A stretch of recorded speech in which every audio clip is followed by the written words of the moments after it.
Morning friends, आज हम लोग फिर हमारी टीम राम सिंह यादव की बुक को लेकर आई है और आज हम लोग मॉडल पेपर 2 मॉडल सेट 2 को सॉल्व करके बताएंगे विथ एक्सप्लेनेशन।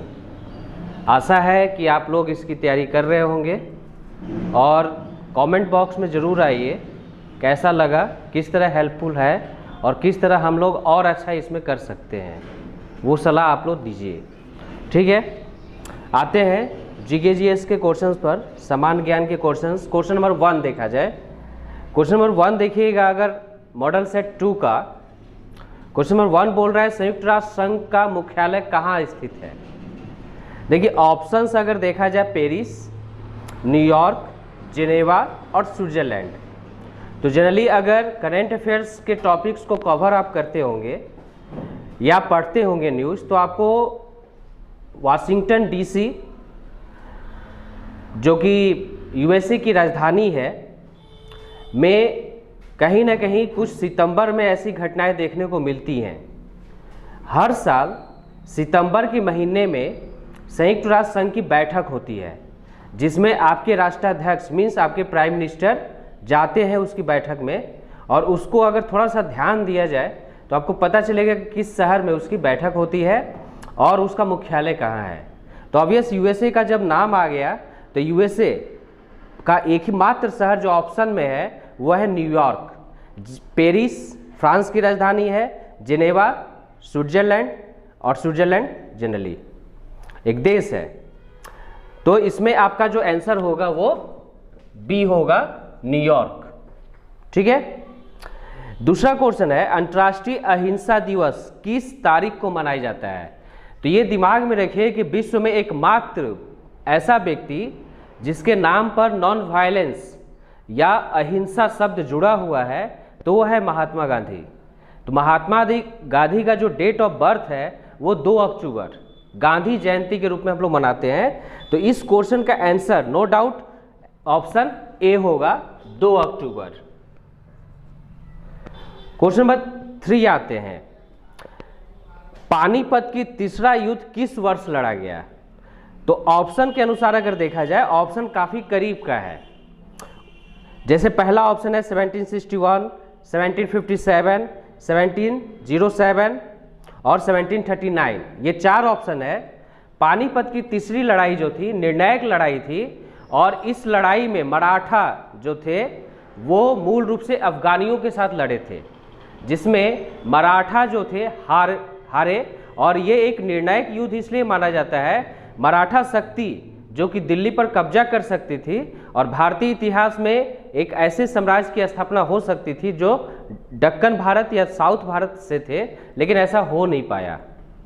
तो 1761 में पानीपत की तीसरी लड़ाई लड़ी गई थी। सदाशिव भाव करके नेतृत्व करता थे मराठा सेना के, और अहमद शाह दुरानी आपको अफगानी सैनिक के नेतृत्व करता थे। तो इन दोनों के बीच ये युद्ध लड़ा गया, लेकिन निर्णय जो था वो दुरानी के पक्ष में था। तो इसका आंसर जो होगा आपका इस ऑप्शन का वो होगा 1761 मीन्स ए। ठीक है। अगला आते हैं, भारतीय नगद मुद्रा के नोट किस शहर में छापे जाते हैं। जनरली आप देखते होंगे जो करेंसी नोट होते हैं हमारे, जो आप 500, 2000 के नोट आप देखते हैं, तो भारत के 4 ऐसे शहर हैं जहां इनकी छपाई की जाती है। ऑप्शन के अनुसार अगर हम बात कर लें, पहले ऑप्शन पर ध्यान दे लें, नागपुर, नासिक, मुंबई और नई दिल्ली। ये क्वेश्चन नंबर 4 है आपका। ठीक है। तो अगर 4 ऑप्शंस में हम बात करें तो आपको चारों वो जगह बता देते हैं जहां इसकी छपाई होती है। देवास मध्य प्रदेश में है, मैसूर कर्नाटक में है, सालबोरी वेस्ट बंगाल में है और नासिक आपको महाराष्ट्र में है। तो ऑप्शन के अनुसार नासिक जो है इसका आंसर होगा, मींस बी, 4 का बी। ठीक है। उसके बाद आते हैं question number 5, lady with the lamp. Crimea का जब युद्ध लड़ा गया था तो एक ऐसी औरत थी जो लैंप लेकर घायल सैनिकों का इलाज करती थी रात में। तो ये जो टाइटल था लेडी विद द लैंप, ये मूल रूप से आपको फ्लोरेंस नाइटिंगेल को दिया गया था। फ्लोरेंस नाइटिंगेल जो थी वो एक नर्सिंग का काम करती थी।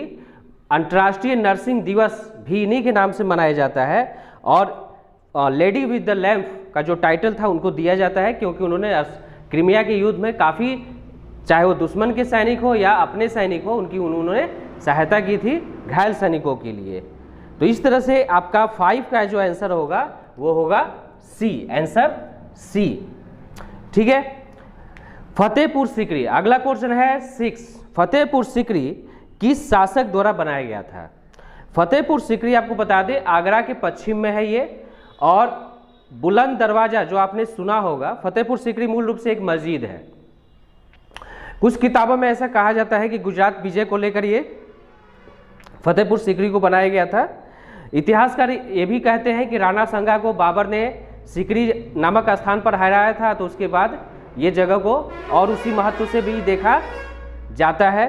तो मूल रूप से फतेहपुर सीकरी जो था वो किसके द्वारा बनाया गया था? अगर ऑप्शन में जाएं तो अकबर, हुमायूं, बाबर और शाहजहां। फतेहपुर सीकरी का निर्माण अकबर ने किया था मूल रूप से। तो आंसर जो होगा वो ए, मीन्स क्वेश्चन नंबर 6 का आंसर जो होगा ए होगा। रूफ ऑफ द वर्ल्ड किस स्थान को कहा जाता है? रूफ ऑफ द वर्ल्ड मतलब विश्व का छत। तो विश्व का छत की अगर बात करें तो जो स्थान काफी ऊंचाई पर होगा उसको हम generally roof of the world कहेंगे। ऑप्शन में अगर देख ले, चाइना एक देश है जो समुद्र तल से इतना ज्यादा ऊंचा नहीं है। अलास्का आपको मूल रूप से अमेरिका का पार्ट है, पहाड़ी क्षेत्र है लेकिन इतनी ऊंचाई पर नहीं है।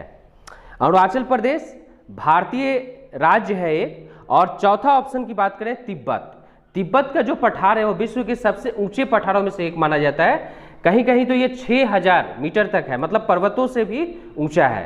तो रूफ ऑफ द वर्ल्ड, वैसे पामीर की गांठ जो है एक पोर्शन है, एक भाग है तिब्बत में जिसको रूफ ऑफ द वर्ल्ड कहा जाता है। तो चूंकि पामीर के पठार इसमें ऑप्शन में नहीं है तो हम तिब्बत को जाएंगे।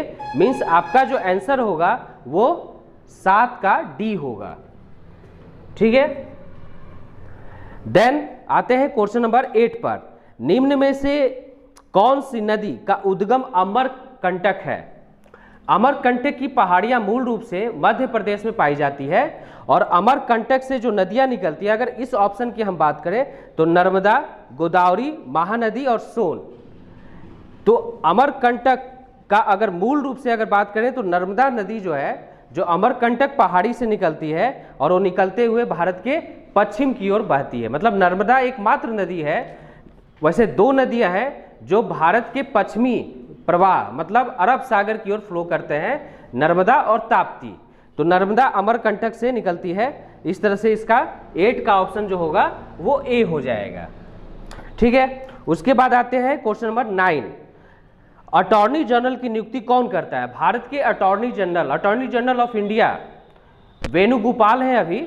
मूल रूप से ये एक विविध या भारतीय सरकार की तरफ से एक वकील है जो उनको विधि सलाह भी देते हैं, उनको किसी तरह की कानूनी सलाह की जरूरत है तो उस पर भी, और सरकार का पक्ष भी वो बार बार जाके रखते हैं, चाहे वो सुप्रीम कोर्ट या हाई कोर्ट में अगर कोई मामला हो सरकार के खिलाफ तो अपना पक्ष रखते हैं। मतलब एक ऐसा व्यक्ति जो काफ़ी नॉलेज रखता है लॉ को लेकर, और वो इस रूप से आता है। तो अटॉर्नी जनरल ऑफ इंडिया की नियुक्ति जो है, चूंकि हायर पोस्ट है तो मूल रूप से राष्ट्रपति ही इसकी नियुक्ति करता है कैबिनेट की अनुशंसा पर। तो ऑप्शन की अगर बात करें तो प्रधानमंत्री, नियुक्तियां कभी भी प्रधानमंत्री की सहायता से नहीं होती हैं। मंत्री जहां तक है कैबिनेट का निर्माण प्रधानमंत्री के हाथ में है, लेकिन कोई भी ऐसा संवैधानिक पद वो प्रधानमंत्री उसको रिकमेंडेड कर सकता है, बता सकता है, नियुक्ति राष्ट्रपति करता है। तो यहाँ बिल्कुल नो डाउट राष्ट्रपति उसकी नियुक्ति करता है। तो 9 का जो आंसर होगा वो सी हो जाएगा। ठीक है, आते हैं 10। एक बुक का नाम है my experiment with the truth. ये बुक आपने पढ़ा भी होगा शायद और कई बार सुना भी होगा। सत्य के साथ मेरी एक खोज, सत्य के साथ एक मेरी एक खोज जो है, ऑब्वियस सत्य के लिए जाने जाते हैं महात्मा गांधी। तो इसमें ज़्यादा डिबेट करने की जरूरत नहीं है। इनके आंसर जो हो जाएंगे क्वेश्चन नंबर 10 का वो होगा बी। ठीक है, ये मूल रूप से उनकी एक आत्मकथा भी है। भारत में लोकसभा का चुनाव कितने वर्षों पर होता है? तो ये एक कॉमन सेंस की बात है, हर साल आपको शायद ये पता भी चलता होगा या इस तरह की चीज़ें सुनने में भी आती होंगी कि फला राज्य में चुनाव हो रहे हैं, तो राज्य में भी जो चुनाव होते हैं वो 5 सालों पर होते हैं। और देन लोकसभा का जो चुनाव होता है जिसमें हम MP मेंबर ऑफ पार्लियामेंट, जो अपने सांसद सिवान की जो सांसद हैं कविता सिंह, तो उनका चुनाव जो हम लोग करते हैं वो 5 सालों के अंतराल पर किया जाता है। तो MP का जो चुनाव होता है वही लोकसभा के चुनाव के रूप में भी देखा जाता है, उसको हम आंसर A के रूप में, मतलब 11 का आंसर A होगा। तो इस तरह से 11 का आंसर A, 5 वर्ष हो जाएगा। आते हैं क्वेश्चन नंबर 12 पर। निम्न में से किस अवसर किसे मूल रूप से ब्लैक पर्ल कहकर संबोधित करते हैं? ब्लैक मतलब होता है काला, पर्ल मतलब होता है आपको मोती, मतलब काला तो था लेकिन वो मोती था। तो ये एक संबोधन है एक ऐसे व्यक्ति का जिसका शरीर का रंग तो काला था लेकिन क्वालिटी ऐसी थी कि वो मोती से भी ज़्यादा कीमती था। और वो उस खेल में जिसमें वो मूल रूप से निपुण था वो था फुटबॉल। फुटबॉल में वो बहुत अच्छी तरह से एक अच्छा प्लेयर था। अगर हम ऑप्शंस की बात करें, फुटबॉल अगर आप सुनते होंगे तो पहला ही ऑप्शन है पेले, ये भी फुटबॉल से जुड़े हुए हैं, मैराडोना, वीनस विलियम्स और सेरेना विलियम्स। तो फुटबॉल की अगर बात करें तो क्वेश्चंस में हम ऑप्शंस को छांट सकते हैं। C और D जो है वो लॉन टेनिस से संबंधित प्लेयर है, दोनों बहनें हैं, तो दोनों तो होगा नहीं। अब मैराडोना की बात करें, अर्जेंटीना के प्लेयर थे, और पेले, तो पेले को हम मूल रूप से, मैराडोना जो थे गोरे चमड़ी के कलर के थे। अगर मैराडोना को आपने टीवी पर देखा होगा या हिस्ट्री में कभी उनके बारे में सुना होगा फुटबॉल मैचेज में, तो गोरे थे। तो ब्लैक पर्ल हम लोग पेले को कहा जाता है। इनके घुंघरेले बाल थे और मूल रूप से ये जादूगर के रूप में फुटबॉल खेलते थे। तो 12 का जो आंसर होगा वो A होगा। ठीक है, उसके बाद आते हैं ब्रह्म समाज। 13 पर भारतीय संसद के ऊपरी सदन को क्या कहा जाता है? तो भारतीय संसद मूल रूप से 3 पार्ट से बनती है, लोकसभा, राज्यसभा और राष्ट्रपति। ये 3 भाग जो होते हैं भारतीय संसद का निर्माण करते हैं। अब ऑप्शंस की अगर हम बात करें तो इसमें बोल रहा है कि भारतीय संसद का ऊपरी सदन को हम क्या कहते हैं। पहला ऑप्शन है आपको विधान परिषद। विधान परिषद या विधानसभा जो होता है राज्यों के लिए होता है, तो ये कभी भी आपको इसमें आंसर में नहीं आएगा। लोकसभा, विधानसभा जो अभी बताया कि ये राज्य में होता है, तो C जो है वो भी आप हटा दीजिए, मतलब A और C छाट सकते हैं ऑप्शन में। B और D ये 2 ऑप्शन में हमारे पास बचे। तो लोकसभा को हम लोअर सदन बोलते हैं, जिसमें डायरेक्ट जनता जो है 5 साल बाद वोटिंग करती है और अपने प्रतिनिधियों को चुनती है। राज्यसभा में हमारे चुने हुए प्रतिनिधि जो होते हैं वो वोटिंग करके राज्यसभा के मेंबर को चुनते हैं। तो राज्यसभा को अपर हाउस कहा जाता है और लोकसभा को लोअर हाउस कहा जाता है। इस तरह से 13 का D आंसर होगा। आते हैं ब्रह्म समाज, क्वेश्चन नंबर 14। ब्रह्म समाज की स्थापना किसके द्वारा की गई थी? जैसे कि आपको पता ही होगा कि आत्मीय सभा जो थी, जो राजा राम मोहन रॉय द्वारा स्थापित की गई थी, उसी का बाद में 1828 में स्थापना किया गया, या उसी का नाम कन्वर्ट किया गया आपको ब्रह्म समाज में। राजा राम मोहन राय को भारतीय पुनर्जागरण का पिता कहा जाता है। राजा राम मोहन राय और द्वारिकानाथ टैगोर ने मिलकर ब्रह्म समाज की स्थापना की। हमारे एक्सप्लेनेशन या हमारे क्लासेज हिस्ट्री के जब आएंगे तो इस पर और विस्तार पूर्वक चर्चा आपको की जाएगी। मीन्स 14 का जो होगा वो आंसर D होगा, राजा राम मोहन राय, जो भारतीय पुनर्जागरण के पिता के रूप में जाना जाता है इनको। 15 पर आते हैं, गेटवे ऑफ इंडिया कहाँ है? इसमें कंफ्यूजन होता है, ये काफ़ी कंफ्यूजन वाला क्वेश्चन है। जैसे गेटवे ऑफ इंडिया और इंडिया गेट, तो गेटवे ऑफ इंडिया मीन्स एक दिमाग में रखिएगा कि ये प्रवेश द्वार है। इंडिया गेट जो है दिल्ली में है, और गेटवे ऑफ इंडिया, जैसे यहाँ ऑप्शन में बात करें तो दिल्ली भी है, मुंबई भी है। बेंगलोर और लखनऊ को हम साफ हटा देंगे, मीन्स ये तो मेरे दिमाग में रहता है कि मुंबई या दिल्ली। तो अब इंडिया गेट या gateway of India, gateway of India जो थी मूल रूप से इसको जॉर्ज पंचम के आने की खुशी में, जब वो मैरी मीन्स अपनी राजकुमारी मैरी के साथ इंडिया आए थे, तो वो उनकी याद में बनाया गया था गेटवे ऑफ इंडिया।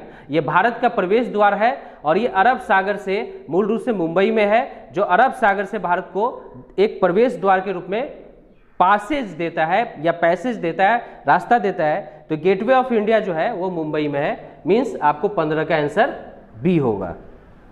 16 पर आते हैं, जो कि आप सामान्य विज्ञान के क्वेश्चन हैं। मनुष्य के शरीर में रक्त की मात्रा कितनी होती है? मानव पार्ट में जो बॉडी है आपका टोटल, उसमें ब्लड का परसेंटेज क्या होता है। तो जो टोटल, जैसे आप ये जान लीजिए कि टोटल जो पोर्शन होता है आपको, वो मसल्स है, हड्डियां हैं, बोन्स हैं, या ब्लड के रूप में आपको है। तो ब्लड एक पार्ट के रूप में है, ऑप्शंस के रूप में 1% कभी नहीं हो सकता है। उसी तरह से बी 7%, 14% और 90%। पूरा 90% तो आपको ब्लड, ये आप थोड़ा सा भी कॉमन सेंस लगाए तो इसमें आप 1% और 90% को बिल्कुल छाट सकते हैं। 90% अगर ब्लड होगा मतलब पूरे शरीर में पानी ही पानी जैसी स्थिति होनी चाहिए। ये हो सकता है कि पानी के लिक्विड फॉर्मेशन के रूप में 90% बॉडी सस्टेन कर पाए, लेकिन ब्लड ही होगा ये जरूरी नहीं है। दो ऑप्शन में कंफ्यूजन बन रहा है, बी और सी में 40। तो इस तरह से वैज्ञानिक रूप से देखा जाए हमारे शरीर में 7% जो होता है ब्लड सर्कुलेशन होता है। तो ये आंसर जो होगा 16 का वो आपका बी होगा। ये लीटर में मूल रूप से 5 से 6 लीटर शरीर में पाया जाता है। ठीक है, क्वेश्चन नंबर 17 आते हैं। एलपीजी सिलेंडर में किन गैसों का मिश्रण पाया जाता है। तो ऑप्शन, ये एक कंफ्यूजन का क्वेश्चन है, ये बार बार पूछता है, हर एग्जाम में कहीं ना कहीं ये घुमाकर पूछता है। तो एलपीजी जो लिक्विफाइड पेट्रोलियम गैस होती है, जो हम जनरली रसोई बनाने में या खाना बनाने में यूज करते हैं, उसमें प्रोपेन, कार्बन सी और कार्बन 4, प्रोपेन और ब्यूटेन का प्रयोग करते हैं। तो इसका आंसर जो होगा वो आपको बी होगा, प्रोपेन और ब्यूटेन। मीन्स ये आपको एक बिल्कुल दिमाग में रखना पड़ेगा, ये एक कंफ्यूजन का क्वेश्चन है और बार बार रिपीटेड क्वेश्चन है। तो इस क्वेश्चन पर विशेष आप ध्यान दीजिएगा। मीन्स 17 का आंसर जो होगा वो बी होगा। ठीक है, अब आते हैं आपको मूल रूप से 18 पर। 1 हॉर्स पावर में कितना वाट होता है। तो ये जनरल फैक्ट ओरिएंटेड क्वेश्चन है।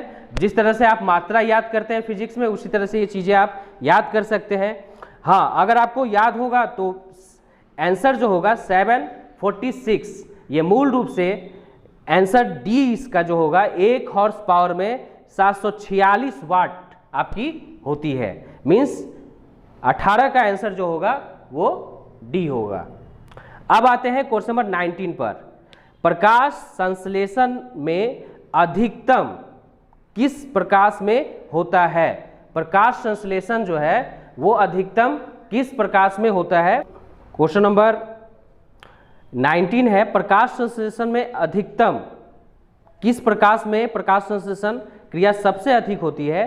पहला ऑप्शन है नीला प्रकाश, दूसरा है हरा प्रकाश, तीसरा ऑप्शन है श्वेत प्रकाश और डी है आपको लाल प्रकाश। यहाँ पर इस क्वेश्चंस को लेकर ज़्यादातर कन्फ्यूजन देखने को मिलता है। वो इसलिए कन्फ्यूजन आपको देखने को मिलता है, मूल रूप से इसका कारण ये है कि हम हरे प्रकाश, चूंकि पेड़ पौधे का रंग जो होता है हरा होता है, उनका कलर हरा होता है, तो ऐसा लगता है कि प्रकाश संश्लेषण जो है हरे प्रकाश में होगा। ऐसा नहीं होता है, क्योंकि प्रकाश संश्लेषण जो है सूर्य से जुड़ा हुआ है और सूर्य या बल्ब के प्रकाश में भी प्रकाश संश्लेषण की क्रिया हो सकती है। तो लाल प्रकाश जो होता है उसमें प्रकाश संश्लेषण की क्रिया बहुत तेजी से होती है। तो आंसर जो होगा 19 का वो भी आपका डी हो जाएगा। ठीक है, अब आते हैं 20 पर। मनुष्य के शरीर में प्रमुख श्वसन अंग कौन सा है। तो ये आप बिल्कुल ऑप्शंस के अनुसार छाट सकते हैं। त्वचा से श्वसन नहीं होता, हाँ स्टोमेटा होता है, छोटे छोटे छिद्र होते हैं जिससे अर्दान, जिसको हम रंध्र बोलते हैं, तो गैसों का आदान प्रदान उस मात्रा में नहीं होता जिससे आप श्वसन क्रिया कर सकें। वो मानव के लिए तो मुश्किल है, क्योंकि मानव की यहाँ बात की जा रही है। हृदय और गुर्दा ये दोनों ऑप्शन में आपके नहीं होंगे। फेफड़ा जो है, जैसे कि फेफड़े में ही आपके ऑक्सीजन की सप्लाई होती है और CO2 का कन्वर्जन होता है और बॉडी के सभी पार्ट में वो सप्लाई होती है, ऑक्सीनेटेड ब्लड और डीऑक्सीनेटेड ब्लड, जिसको बोलते हैं गंदा खून और साफ खून। तो आपका आंसर जो होगा वो फेफड़ा होगा, लंग्स होगा, क्योंकि सांस लेने से हमारा फेफड़े का ही फैलाव और सिकुड़न होता है। तो 20 का जो होगा आंसर वो आपका बी होगा। 21 की आते हैं, 21 की बात करते हैं। पागल कुत्ते के काटने से कौन सी बीमारी होती है। तो जनरली आप लोग जानते होंगे ये बीमारी के बारे में। डेंगू मच्छर से संबंधित है, मलेरिया मच्छर से संबंधित है, हैजा जो है मूल रूप से आपको गंदे पानी और भोजन से होता है। तो रैबीज एक ऐसी बीमारी है जो उनके लार में, रैबीज एक वायरल बीमारी है, वायरस से संबंधित है, जो कुत्ते और उनके लार में पाए जाते हैं, और जब वो काटते हैं तो उनके लार के थ्रू हमारे बॉडी में, ये मूल रूप से हाइड्रोफोबिया, मतलब इस तरह की बीमारी में मनुष्य को डर लगता है पानी से मूल रूप से। तो रैबीज एक ऐसी बीमारी है जो पागल कुत्ते के काटने से होता है। तो आपका जो आंसर होगा वो सी होगा, ठीक है, 21 का सी। उसके बाद आते हैं 22, पाचन के पश्चात प्रोटीन किसमें परिवर्तित हो जाता है, मतलब पाचन क्रिया जब होती है तो प्रोटीन का परिवर्तन किस में होता है। अगर इसमें बात करें तो सुक्रोज, सुक्रोज एक अलग है जो कार्बोहाइड्रेट से जुड़ा हुआ है। बी की बात करें ग्लूकोज, ये भी कार्बोहाइड्रेट है, क्विक एनर्जी आपको सप्लाई करता है बॉडी को। वसा, फैट्स, तो ये तीनों जो ऑप्शंस को अगर हम बात कर लें तो तीनों जो है फूड कंपोनेंट्स हैं, मतलब कार्बोहाइड्रेट्स, प्रोटीन, विटामिन, उसका पार्ट्स हैं। यहाँ पर प्रोटीन की बात है, प्रोटीन मूल रूप से एमिनो एसिड में बदल जाता है, तो हमारा आंसर जो होगा वो 22 का डी होगा, ठीक है दोस्तों। देन आगे आते हैं 23, क्वेश्चन नंबर 23 पर, जीवन की मूलभूत इकाई क्या है। तो ये आप ओवर कॉन्फिडेंस में मत जाइएगा क्योंकि क्वेश्चन आसान है। ए उत्तक, बी अंग, सी कोशिका और डी कोशिकांग। जैसे आपने 9th क्लासेस के टेक्स्ट बुक में पढ़ा होगा, कोशिका को हम लोग मूलभूत क्रियात्मक और रचनात्मक इकाई शरीर की मानते हैं, मतलब आपके शरीर की रचना और आपकी सारी क्रियाएं जो होती हैं वो कोशिका से शुरू होती हैं। कोशिकाएं मिलती हैं तो उत्तक बनाती हैं, और उत्तक मिलते हैं तो अंग बनाते हैं, और अंग मिलते हैं तो अंगतंत्र, और अंगतंत्र मिलकर शरीर का निर्माण। तो इस तरह से मूल इकाई जो है कोशिका, मीन्स 23 का आंसर सी होगा, जिसको हम लोग सेल भी कहते हैं। 24 पर आते हैं 24, टाइफाइड किसके कारण होता है। टाइफाइड जो होता है मूल रूप से आपके ऑप्शन चार्ट में अगर देखा जाए तो प्रोटोजोआ, बी, सी वायरस और प्रोटीन, डी जो है आपके ऑप्शंस में है। ए जो है आपका आंसर है बैक्टीरिया। टाइफाइड गंदे पानी से मूल रूप से एक बीमारी होते हैं, और typhi bacteria, salmon typhi bacteria करके है जिससे ये बीमारी होती है। तो जब आप इसके रीजन्स जानते हैं तो मूल रूप से ये बैक्टीरियल बीमारी है, तो 24 का आंसर ए होगा। 25 पर आते हैं, लोहे में जंग लगने की प्रक्रिया को क्या कहते हैं या क्या कहलाता है। तो आंसर पहला ऑप्शन देख लीजिए, अवकरण, अवशोषण, सी है ऑक्सीकरण और द्रव्यमान। तो यहाँ पर ऑक्सीकरण की क्रिया को मैं एक्सप्लेन करना चाहूँगा। लोहे को जब हम बाहर छोड़ते हैं तो ऑक्सीजन के साथ उसका रिएक्शन होता है, ऑक्सीजन में पानी के कण होते हैं, पार्टिकल्स होते हैं, और उस कारण उसमें जंग की क्रिया होती है। तो ऑक्सीकरण एक ऐसी क्रिया है जिससे लोहे में जंग की क्रिया शुरू होती है, जिसको इंग्लिश में ऑक्सीडेशन की क्रिया बोलते हैं। तो इस तरह से आंसर 25 का सी होगा, ठीक है। 6 पर आते हैं, सॉरी, मछली के द्वारा सांस लेती है, मतलब मछली जो होती है किस अंग से सांस लेती है। तो जनरली अगर बहुत सारे लोग मछली खाते होंगे तो वो सबसे पहले जो उसको छीला जाता है, काटा जाता है, तो गलफड़ा सुने होंगे आपने, जो कॉमन लैंग्वेज में हम लोग यूज करते हैं। जनरली हम लोग उसको गिल्स बोलते हैं। मछलियाँ जो हैं वो मूल रूप से मुंह को खोलती हैं, गलफड़ा से ऑक्सीजन को पानी से छानती हैं और वहाँ से ऑक्सीजन को वो अपने अंदर समाहित करती हैं। तो ऑप्शन में अगर देखा जाए त्वचा, फेफड़ा, गलफड़ा और आँख, तो ऑब्वियस आंसर जो है हमारा वो होगा 26 का सी, ठीक है। 27 पर आते हैं, तो आवृत्ति की मात्रा क्या है। तो ये फैक्ट ओरिएंटेड क्वेश्चन है, याद रखिए। अब दूरी की मात्रा क्या है, टाइम की मात्रा क्या है, तो आवृत्ति की मात्रा इसमें हर्ट्ज है। इसमें आप छाट सकते हैं न्यूटन मीटर, देन सेकेंड और मीटर को। तो हर्ट्ज जो है वो आवृत्ति की मात्रा, फ्रीक्वेंसी की जो मात्रा है। आप जनरली रेडियो सुनते होंगे तो इतना मेगा हर्ट्ज पर आप ये प्रोग्राम सुन रहे हैं, आकाशवाणी से मैं इतना मेगा हर्ट्ज पर बोल रहा हूँ। तो ये जो चीज़ें हैं मेगा हर्ट्ज, वो इसी की मात्रा को बताते हैं। मनुष्य के रक्त का रंग लाल किसके कारण होता है। सॉरी, 27 का जो आंसर होगा वो आपका बी हो जाएगा, हर्ट्ज। अब आते हैं 28 पर, मनुष्य के रक्त का लाल रंग जो होता है लाल क्यों होता है। तो ये जनरली आप लोग जानते होंगे, होमोग्लोबिन जो होता है हमारे शरीर में लौह तत्व से भरपूर होता है, और यही कारण है कि इसका ब्लड का जो रंग होता है वो लाल होता है। होमोग्लोबिन के कारण ही ब्लड का कलर जो होता है लाल होता है, और इसकी कमी से बहुत सारे एनीमिया और रक्तहीनता की जैसी बीमारियां होती हैं। तो हीमोग्लोबिन जो होता है वो मानव शरीर में पाया जाता है और इसी कारण ब्लड का रंग जो होता है वो आपको लाल, जंग लगता है तो आप देखिएगा हल्का सा लालपन आ जाता है और यही लालपन जो होता है या लालीपन जो होता है हीमोग्लोबिन के रूप में आप समझ सकते हैं। तो 28 का जो है वो सी होगा हीमोग्लोबिन आंसर। ओके, देन 29 पर आते हैं। निम्न में से कौन सा एक अचुंबकीय धातु है, मीन्स जो मैग्नेट को अपनी तरफ अट्रैक्ट नहीं करता है। जो धातु अचुंबकीय है, जैसे लोहा, मैग्नेट आप जनरली बचपन से देखे होंगे, निकल और कोबाल्ट, ये धातु हैं जो मैग्नेट को अपनी तरफ अट्रैक्ट करते हैं और इनमें धात्विक गुण पाए जाते हैं। धातु और अधातु दो तरह से कैटेगरी में बांटा गया है मैग्नेटिज्म या मैग्नेट को आकर्षित करने को लेकर। तो टीन जो है वो मैग्नेट को आकर्षित अपनी तरफ नहीं करता है, मीन्स 29 का आंसर जो होगा वो बी हो जाएगा। और 30 पर आते हैं, लास्ट क्वेश्चन है ये आपको, लेकिन ये लिस्ट नहीं है आपका। बादल वातावरण में इसलिए तैरते हैं क्योंकि, ऑप्शन सुन लीजिए उसके, कम दाब, कम चिपचिपापन, कम ताप और कम घनत्व। चूंकि वाष्पीकरण की क्रिया होती है, वाष्पीकरण की क्रिया में पानी जो होता है हल्का होकर गैस में परिवर्तित हो जाता है और स्प्रेड कर जाता है, उसका आयतन जो होता है फैल जाता है। जब आयतन फैलता है तो ऑप्शन के अनुसार अगर हम बात करें तो उसका घनत्व जो होता है कम हो जाता है। तो आयतन के प्रसार के कारण घनत्व कम हो जाता है, तो सीधा सा जो आंसर होगा हमारा वो डी होगा। हाँ, लेकिन मैं यहाँ एक कंफ्यूजन आपका दूर करना चाहूँगा। जैसे कि अगर हम ऑप्शन पर बात करें तो सी एक बहुत करीब का ऑप्शन है, कम तापमान। जनरली दिमाग में आएगा कि जब गैस ऊपर की तरफ जाएगा तो तापमान में कमी आती है, ठंडी होती है और पानी की बूंदें कन्वर्ट हो जाती हैं। यहाँ आपको ये क्वेश्चन देखना है कि तैरते क्यों हैं, बारिश क्यों होती है ये नहीं पूछा जा रहा है, बल्कि तैरते क्यों है।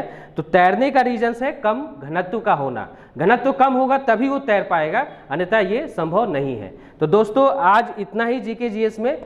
अब इसके बाद के क्वेश्चन जो होंगे मैथ और रीजनिंग के, वो हमारे सहकर्मी सुरेंद्र सर आपको डील करेंगे। तो मूल रूप से आप लगे रहिए और एक सहयोग है हमारे तरफ से, देन उसको कमेंट बॉक्स में आके कमेंट कीजिए। जय हिंद दोस्तों, आज फिर से मॉडल सेट 2 हम आर्मी, इंडियन आर्मी के राम सिंह यादव का बुक जो है मॉडल सेट नंबर 2 को आज हम लोगों ने फिर से एक्सप्लेन करना स्टार्ट कर दिया। और अभी हमारे मिश्रा सर ने 30 क्वेश्चन का जीके जीएस का एक्सप्लेन किया। अब हम चलते हैं मैथ की तरफ और इसको कैसे सॉल्व करेंगे, ठीक है, इसको देखिए।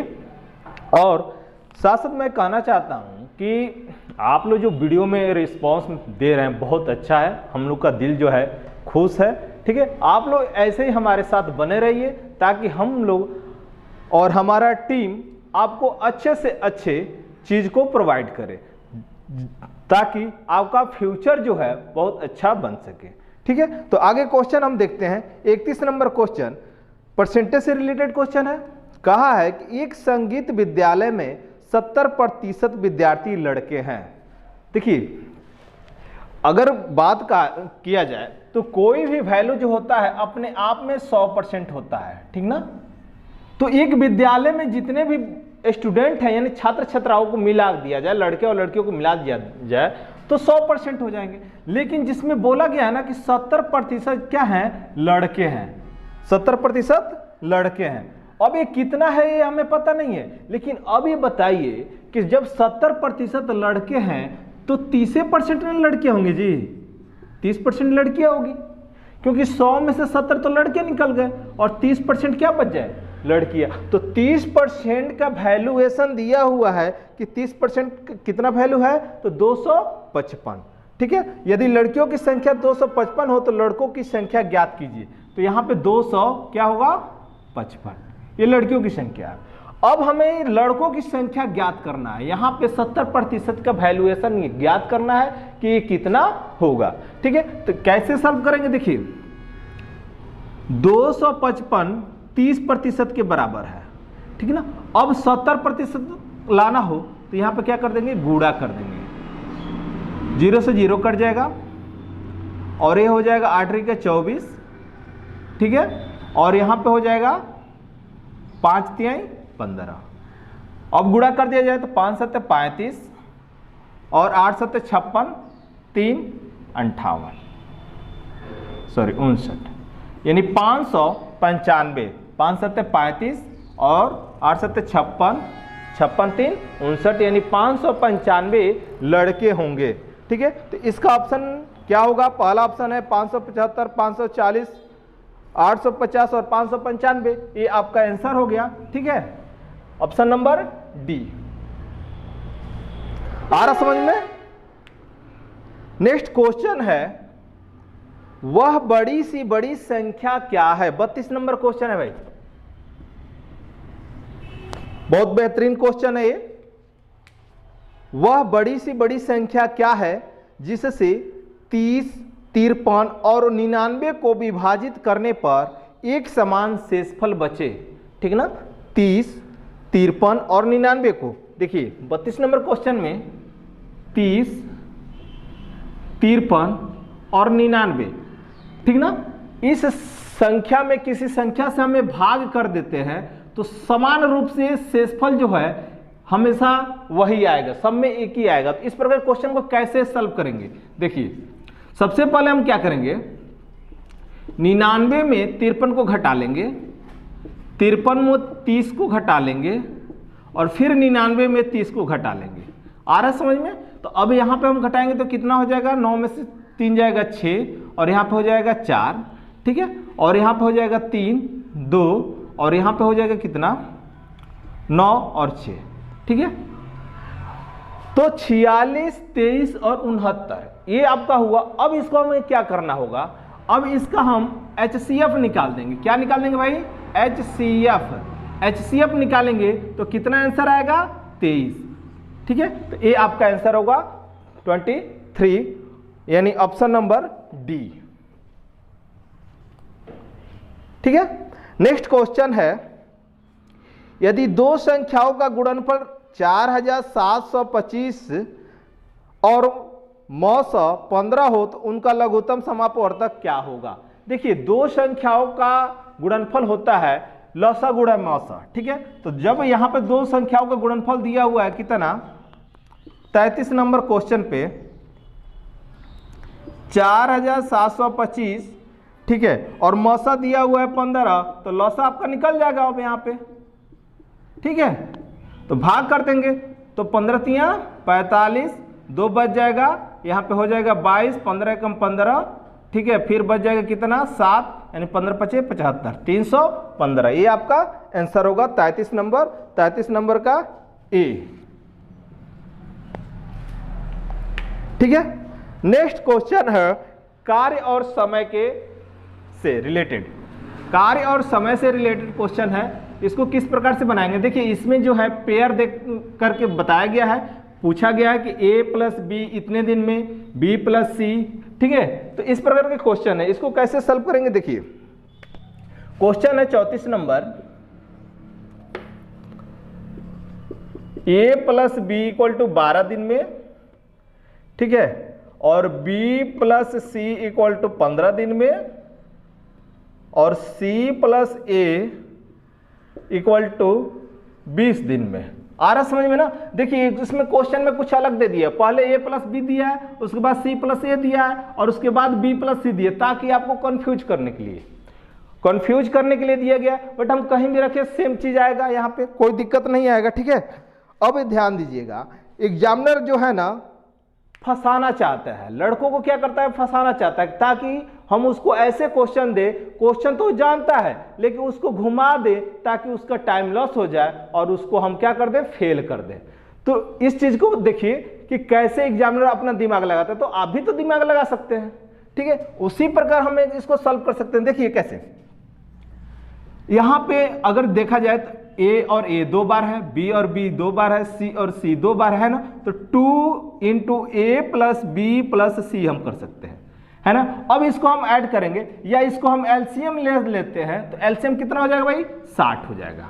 ये टोटल यूनिट वर्क हो गया, ये टोटल यूनिट वर्क हो गया अगर तीनों मिलकर एक साथ काम करेंगे तो, ठीक है। और पर डे यूनिट वर्क अगर निकालते हैं, पर डे यूनिट वर्क निकालते हैं तो 12 में 60 से भाग देंगे तो 5 आ जाएगा, 15 में 60 से भाग देंगे तो 4 आ जाएगा, 20 में 60 से भाग देंगे तो कितना आ जाएगा, 3 आ जाएगा। यानी 5 4 9 3 12, यानी एक दिन में तीनों मिलकर अगर काम करेंगे तो 12 यूनिट काम करेंगे। आ रहा समझ में ना?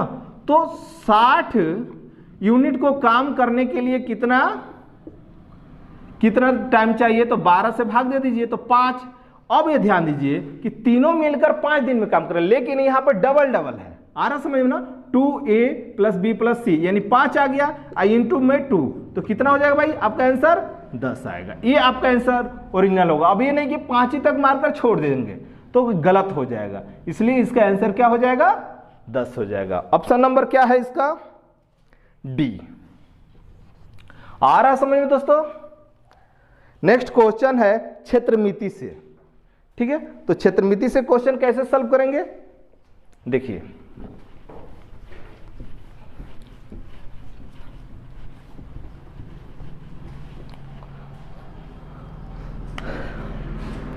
पैंतीस नंबर क्वेश्चन है, एक आयतकार क्षेत्र का क्षेत्रफल। देखिए आयतकार क्या होता है भाई?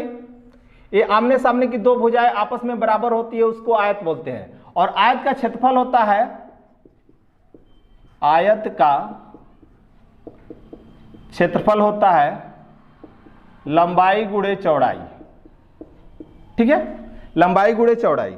और उसके बाद बोला है इनकी एक भुजा 20 सेंटीमीटर है।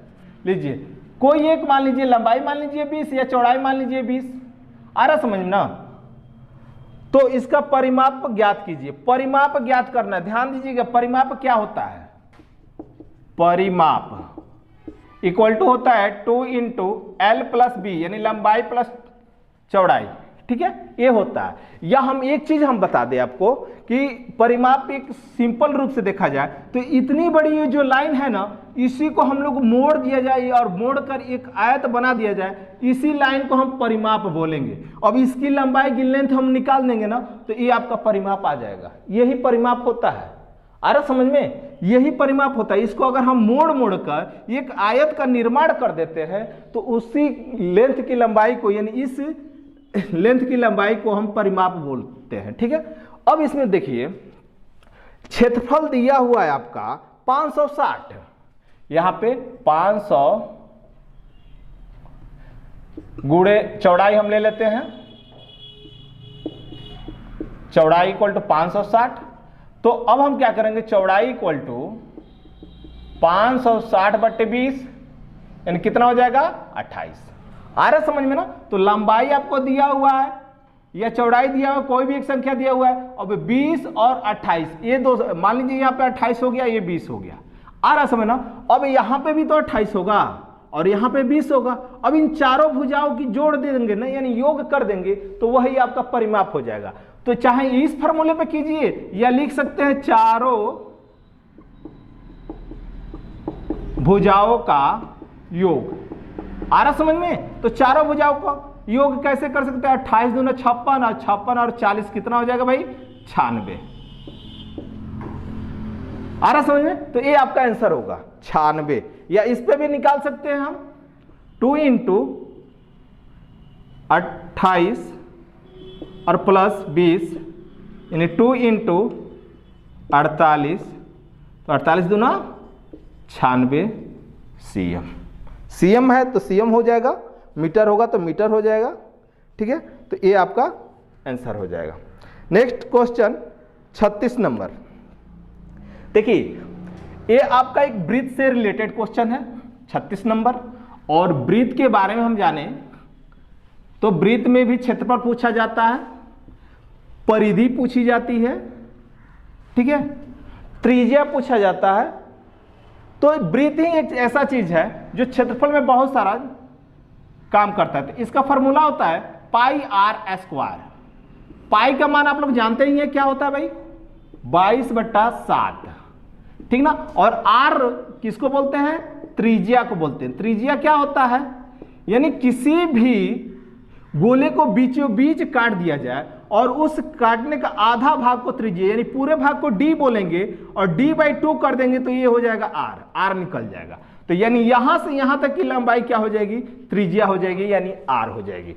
अब क्वेश्चन क्या बोला है, यदि एक टायर की त्रिज्या 7 सेंटीमीटर, चलिए मान लीजिए हम लोग साइकिल चलाते हैं, बाइक चलाते हैं, ठीक है, बहुत सारा चीज चलाते हैं, तो वो राउंड में होता है, राउंड में होता है कि नहीं होता है, गोले में होता है ना, एकदम चक्का जो चक्कर की तरफ काटते रहता है, तो ये चीज है इसमें। तो वह 50 चक्कर में कितनी दूरी तय करेगा। चलिए बहुत अच्छा क्वेश्चन है। अब देखिए परिधि, यानी हम लिखेंगे वृत्त की परिधि, देखिए ये क्षेत्रफल का हो गया है, ठीक है, और ये परिधि, तो परिधि का फॉर्मूला तो क्या होता है, 2 पाई आर ये होता है। अब 2 इंटू 22/7 अगुड़े आर का वैल्यू कितना दिया हुआ है, 7 दिया हुआ है, तो 7 से कट जाएगा, यानी 44। अब ये जो गोला है ना, ये जो चक्का है, इस चक्के के यहां से और पूरा एक बार हम काट कर लंबाई कर दें, तो इसकी जो लेंथ की लंबाई होगी ना, वो 44 सेंटीमीटर हो जाएगी, 44 सेंटीमीटर हो जाएगी, क्योंकि सेंटीमीटर में दिया हुआ है, तो 44 सेंटीमीटर हो जाएगी, ठीक है।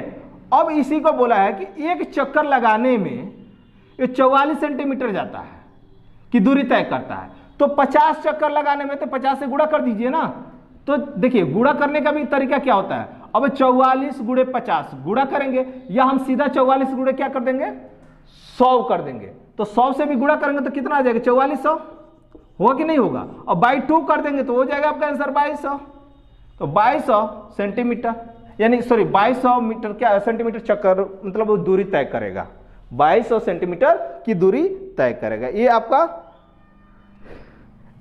आंसर होगा। लेकिन ये सेंटीमीटर में दिया हुआ, और ऑप्शन में क्या दिया हुआ है भाई, मीटर में दिया हुआ है। 2200 सेंटीमीटर को अब मीटर में चेंज करना है, तो 1 मीटर के बराबर कितना सेंटीमीटर होता है, तो 100 सेंटीमीटर होता है, तो 100 से भाग दे दीजिएगा तो कितना हो जाएगा, 22 मीटर, ये आपका आंसर हो जाएगा 22 मीटर। और ऑप्शन नंबर क्या हो जाएगा, डी, ठीक है, सॉरी इसका पहले ए 35 का और ये होगा डी, जो हम बता चुके हैं 35 का आंसर और 36 का आंसर डी, ठीक है। तो 37 नंबर क्वेश्चन है किससे, तो ये औसत से है, ठीक है। कहा है क्वेश्चन में कि एक कार्यालय में 20 श्रमिक का अर्थ होता है 20 मजदूर,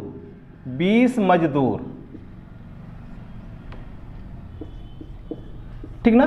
20 मजदूर का औसत आय 1900 है, कितना है, 1900 रुपया है, ठीक है। नेक्स्ट क्वेश्चन बोलता है यदि प्रबंधक में समझ रहे हैं, प्रिंसिपल यानी उसमें देख रेख करने वाला, ठीक है। तो यदि प्रबंधक की आय उसमें जोड़ दी जाए तो 20 मजदूर थे और एक प्रबंधक भी आ जाएगा तो कितने लोग हो जाएंगे, 21 हो जाएंगे ना, 21 मजदूर मान लीजिए, तो आ जाएंगे, तो कितने का औसत हो जाएगा, तो 2000 रुपये का हो जाएगा, 2000 रुपये प्रति माह का हो जाएगा। आ रहा समझ में, तो 2000 रुपये प्रति माह का हो जाएगा। तो अब हमको ध्यान देना है यहाँ पे कि 20 मजदूर टोटल कितने रुपये लेते हैं, तो 19 दूना 38,000 रुपया, ठीक है। अब जब 21वां मजदूर आता है यानी प्रबंधक आता है तो टोटल कितने पैसे लेते होंगे, तो 21 दूना 42,000 रुपया। आ रहा समझ में। तो अब क्या पूछा है, आगे क्वेश्चन देखते हैं। तो पूछा है तो प्रबंधक की आय क्या होगी, यानी उनकी मासिक सैलरी क्या होगी, ठीक है। तो देखिए 38,000 रुपया तो मजदूरों को दिया जाता है, तो अब बताइए कि 38 में कितना जोड़ेंगे कि 42,000 हो जाएगा, ठीक है। तो 4,000 है ना, तो 42,000 में 38,000 घटा देंगे तो ये आपका 4,000 हो जाएगा। तो ये आपका आंसर होगा कि प्रबंधक की जो आय है वो 4,000 रुपये प्रति माह है। आ रहा समझ में। तो ये आपका 37 नंबर का आंसर होगा डी। नेक्स्ट क्वेश्चन है 1 मीटर लंबे तार के बने वृत्त का क्षेत्रफल ज्ञात करो। चलिए बहुत अच्छा क्वेश्चन है। देखिए इसको कैसे सॉल्व करेंगे, अभी ब्रिज से रिलेटेड एक क्वेश्चन हम बताए थे, ठीक है। तो ब्रिज से रिलेटेड क्वेश्चन है, पहले था कि उसमें परिधि निकालना था, है ना। अब इसमें क्या है, क्षेत्रफल निकालना है। तो 1 मीटर इक्वल टू 100 सेंटीमीटर, ये आपका होता है कि नहीं होता है। तो 1 मीटर लंबे तार के, अब ये लंबे तार है तो भाई इसकी पहले हम त्रिज्या तो निकाल लें कि कितना है।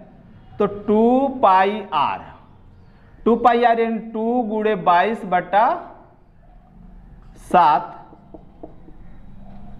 गुणे आर इक्वल टू 100 सेंटीमीटर। एक जैसे ये क्या हो गया, परिधि हो गया, ठीक है।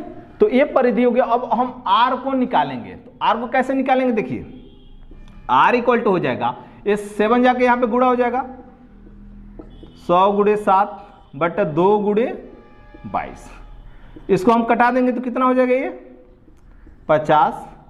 फिर इसको कटा देंगे 25 11, यानी 25 7 175/11।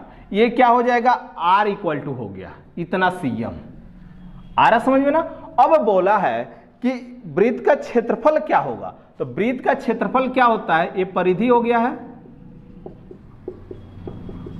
अब हमें क्षेत्रफल निकालना है, तो क्षेत्रफल पाई आर स्क्वायर यही होता है ना।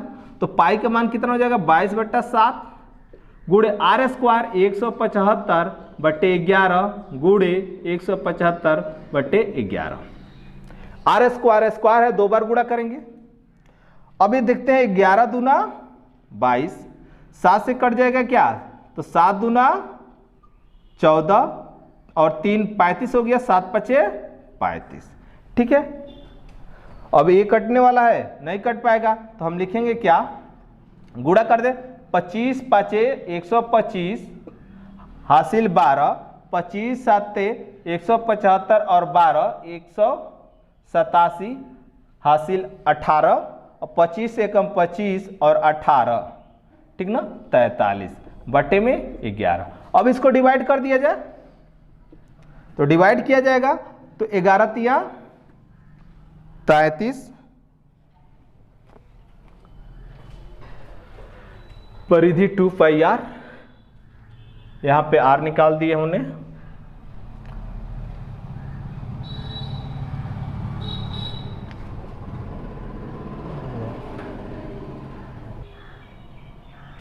तो यहां पे देखिए हमसे मिस्टेक हो गई थी, यहां का 2 जो था इसको हम मल्टीप्लाई करना छोड़ दिया था, तो फिलहाल इसको मल्टीप्लाई हम 2 से भी कर देते हैं, ठीक है। तो 5 दूना 10, ठीक है, 7 दूना 14 1 15, 3 दूना 6 1 7 और 4 दूना 8 बटे 11, ठीक है। अब इसको हम क्या करेंगे, सॉल्व करेंगे।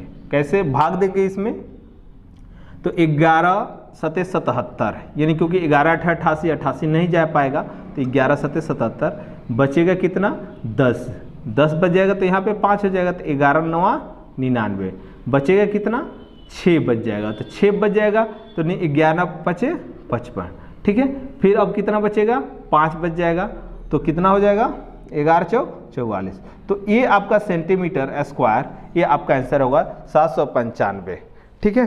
तो 795 सेंटीमीटर स्क्वायर, ऑप्शन नंबर क्या है, ए,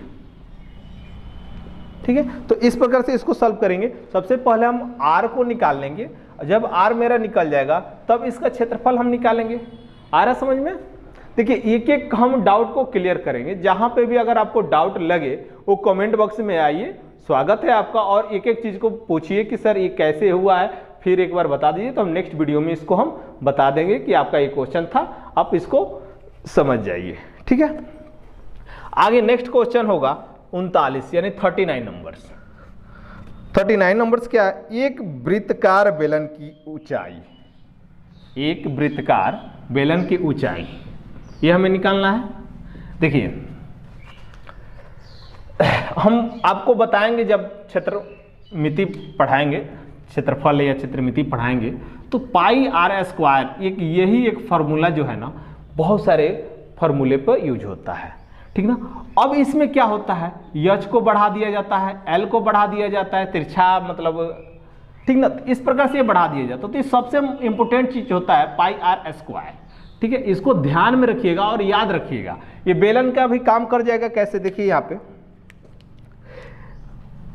एक वृत्ताकार बेलन की ऊंचाई 15 सेंटीमीटर है। एच यानी ऊंचाई को एच से हम क्या करते हैं, ठीक है।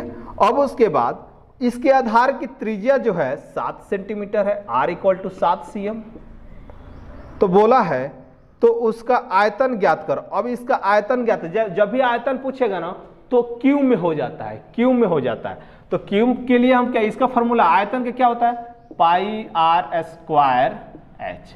यही तो आयतन होता है, बेलन का आयतन, ठीक है। तो 22/7 गुणे आर कितना दिया है, 7 × 7 और गुणे 15। तो 7 से 7 कट जाएगा और बचेगा 22 × 15 × 7 105, है ना। तो अब इसको गुणा कर देंगे तो 22 × 5 = 110, ठीक है। और 0 हो जाएगा, हासिल 11 होगा, 22 में यहाँ 0 से गुणा करेंगे तो 0 ही हो जाएगा और एक हासिला 22 से कम 22। तो 2210 cm3। तो 2210 cm3 है ऑप्शन में क्या, तो ऑप्शन नंबर सी, ठीक है। तो ये आपका आंसर होगा ऑप्शन नंबर सी का, सी 2210, 39 का सी। आ रहा समझ में। अब देखिए नेक्स्ट क्वेश्चन है कि एक संख्या में वही संख्या तथा एक संख्या में वही संख्या तथा 5 जोड़ने पर उत्तर 17 आता है। देखिए कोई इसमें ज्यादा कठिनाई का क्वेश्चन नहीं है, कठिन नहीं है, बहुत इजी क्वेश्चन है। एक संख्या मान लेते हैं x और इसी संख्या में एक और संख्या x को जोड़ना है, वही संख्या जोड़ना है और प्लस एक और जोड़ना है 5। जब इतना जोड़ देंगे तो हो जाएगा आंसर कितना, 17। तो अब जोड़ेंगे 2x + 5 = 17। तो 2x = 5 पे इधर जाएगा तो क्या हो जाएगा, घट जाएगा तो 12 हो जाएगा। तो x = कितना हो जाएगा, 6। तो ये आपका आंसर होगा। ऑप्शन नंबर क्या हो जाएगा, 40 का बी। आ रहा समझ में। तो एक एक क्वेश्चन का एक्सप्लेनेशन मिल रहा है आप लोग का, समझ में आ रहा है कि नहीं आ रहा है, ये भी कमेंट में बताइएगा। और इसको ज्यादा से ज्यादा शेयर कीजिएगा ताकि 17 दिन और एग्जाम बचा हुआ है। आज 10 तारीख है, 10 जून है, 27 जून को एग्जाम होने वाला है, ठीक है। तो एग्जाम को देखते हुए हम लोगों ने कहा कि प्रैक्टिस सेट आप लोग को सॉल्व किया जाए, ताकि आप लोग को अगर वीडियो को देख भी लेते हैं तो आपका बहुत सारा काम आ जाएगा, ठीक है। तो ये 40 क्वेश्चन होगा। 41 नंबर क्वेश्चन देखते हैं कि एक मोटरसाइकिल 140 मीटर की दूरी, 140 मीटर की दूरी जो है 18 सेकेंड में पार करती है। तो किलोमीटर प्रति घंटे की गति ज्ञात करना है। ध्यान दीजिएगा, ये सेकेंड है और ये मीटर है, यानी 140 मीटर 18 सेकेंड में पार करती है। तो इसको सीधा भाग दे देंगे क्योंकि मीटर और सेकेंड एक दूसरे से क्या है, अपोजिट है, यानी इसको भाग दे दिया जाएगा। तो ये कितना हो जाएगा, या और उसके बाद अब घंटा में हमको निकालना है क्या, चाल। तो घंटे में चाल निकालने के लिए क्या करते हैं, 18/5 से गुणा कर देते हैं, यही होता है ना। तो 18 से 18 कट जाएगा, ये कट जाएगा कितना, तो 28 किलोमीटर प्रति आवर्स। ये आपका आंसर होगा 28 किलोमीटर प्रति आवर्स। आ रहा समझ में ना। ऑप्शन नंबर सी 41 का। अब नेक्स्ट क्वेश्चन है 42 नंबर, वह छोटी से छोटी संख्या ज्ञात करो जिसको 175 में से घटाने पर एक पूर्ण वर्ग बन जाता है। चलिए 175, भाई 175 है, इसमें से कौन सी संख्या निकाल दी जाए, ठीक है, कि एक संख्या क्या हो जाए, वर्ग बन जाए, पूर्ण वर्ग बन जाए। तो हमको तो याद है भाई 13 का स्क्वायर होता है 169, ठीक है। 169 घटा देंगे इसमें से बच जाएगा 6। तो यही आपका आंसर होगा 6 निकालने पर। आ रहा समझ में ना। 175 में से 6 निकाला जाएगा तो आपका आंसर क्या हो जाएगा, एक पूर्ण वर्ग संख्या बन जाएगा। तो आपका आंसर होगा 6, यानी ऑप्शन नंबर बी, ठीक है।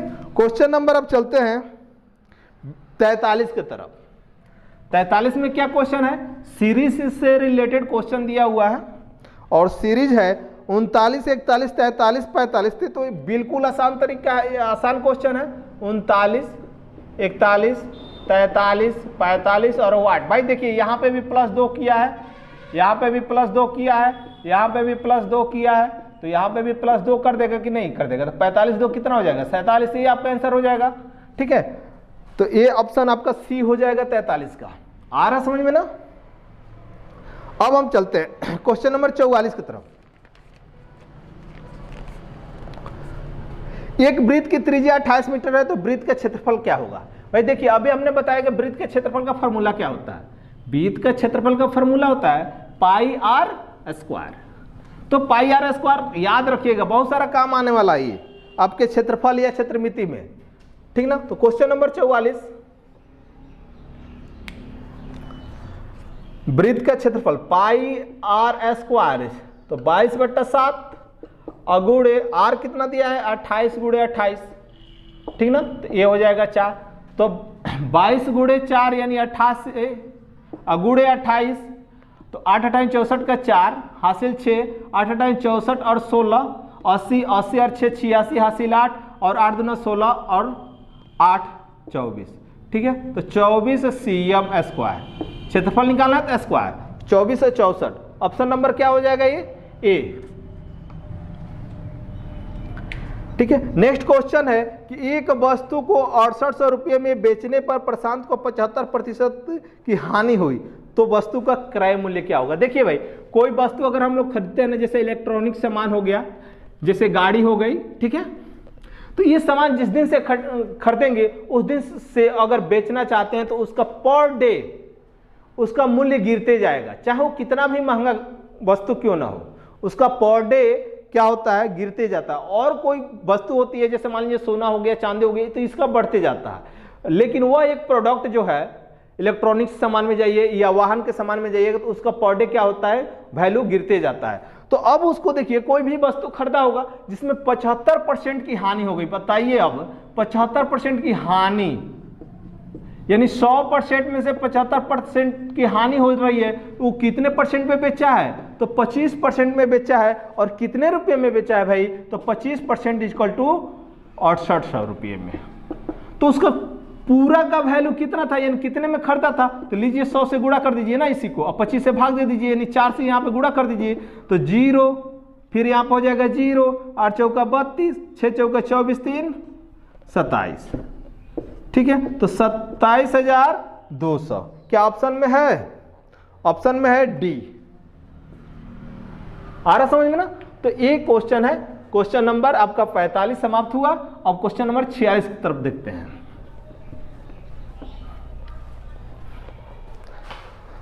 क्वेश्चन नंबर 46 रीजनिंग से क्वेश्चन है, और इसमें दिया हुआ है क्वेश्चन PALA।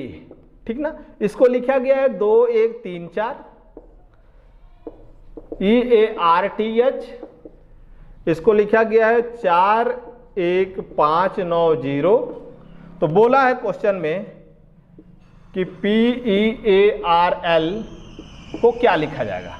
देखिए इस प्रकार क्वेश्चन देखिए, इसमें जो वर्ड होता है ना, इन दोनों में अगर वर्ड दिया है तो बहुत इजी तरीका है, सिंपल क्या है, इसका मान रख सकते हैं, सीधा मान ही रख सकते हैं डायरेक्टली।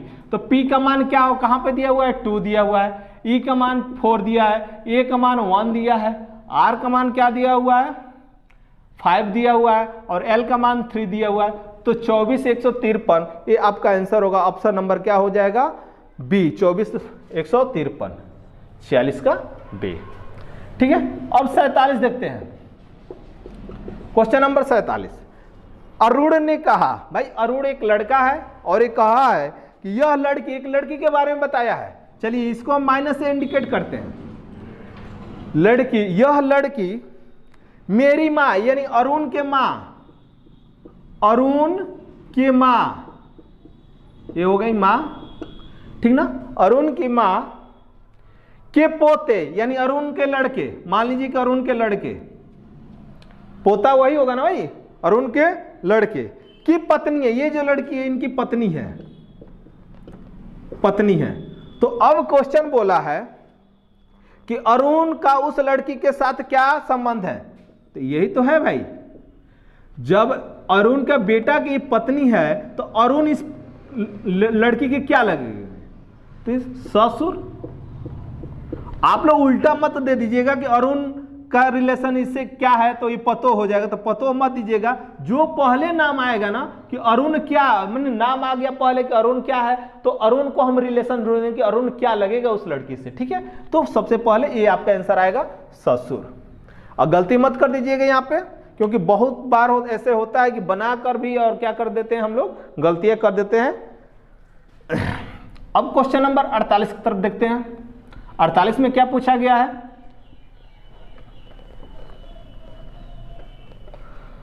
अड़तालीस में दिया गया है, दिए गए विकल्पों में से रिक्त स्थान को पूर्ति करें। 1, 9, 25, 49 वाट 121। देखिए ना, विषम संख्याओं का वर्गों का सीरीज तो है, 1 का स्क्वायर, 3 का स्क्वायर, 5 का स्क्वायर, 7 का स्क्वायर, तो 9 का स्क्वायर होगा ना जी।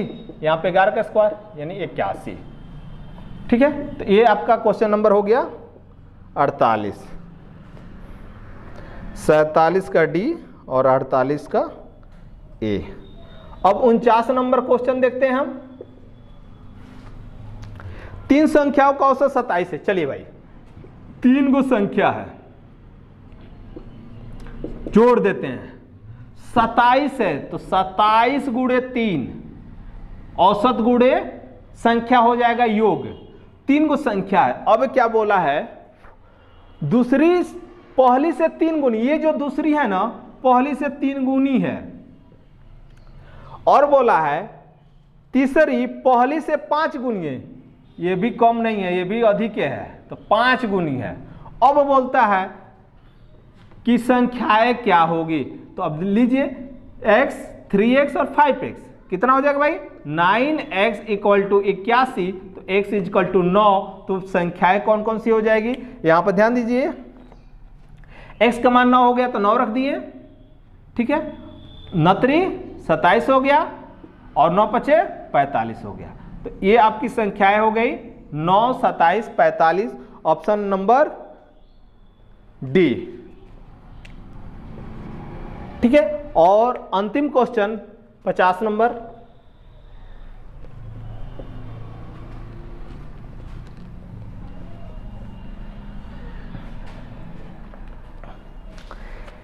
एक आदमी 1 किलोमीटर पूर्व की तरफ चलता है। चलिए, ये आप लोग को पिछले भी सेट में क्वेश्चन बताया गया था।